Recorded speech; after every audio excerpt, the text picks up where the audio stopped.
Being a spy takes stealth, skill, and style. Well, not so much that one, but I do look quite good as a blonde. Anyway. It turns out there's another spy asset that at least one of the world's real intelligence agencies is looking for, and that's Dyslexia? Yes, dyslexia. The Government Communications Headquarters, or GCHQ, is a top-secret British intelligence and cybersecurity agency that works with MI5 and MI6. Yeah, that MI6. The name's Bond. James Bond. Hello, my name's Jo and I'm a director at GCHQ. We work to keep the UK and our allies safe in the real world and online, whether that's by preventing terrorist attacks, stopping serious criminals, or helping to keep the UK the safest place to live and do business online. Jo says GCHQ is always on the lookout for new recruits with special skills, including people with dyslexia. And from our beginnings, we've always valued different perspectives and diversity of thought. Some of our most talented and creative people at GCHQ are dyslexic. This is Jasper, and while he's not a spy yet, he knows all about dyslexia because he has it. A teacher at school started helping me. The teacher had dyslexia herself, so she had a suspicion. So she helped me through a test that said I had dyslexia. So what is dyslexia?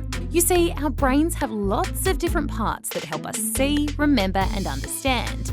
And they're all connected by lots of tiny little electrical pathways. They help us do stuff like connect the things we see to the sounds we hear to the lines on a page. Scientists think that if you have dyslexia, the wires in your brain are connected differently, which in some cases makes it harder to read and write. It affects me when I'm learning. In long words, the first part of the word I can see, but like stopping, I can't see the ing, so I have to look over a bit and I see the ing, and when I'm writing, I do the wrong letter. But those different pathways in the brain can actually make dyslexic people better at some things. Dyslexic thinkers tend to be good at pattern recognition and spotting visual anomalies, skills which are really important for our intelligence analysts. This real spy agrees, although you can't see them because, they're a spy. And I can't go into too much detail on what I do. I'm often looking through a lot of data, and I find that my dyslexia helps me to see the bigger picture and spot patterns that aren't always obvious to everyone else around me.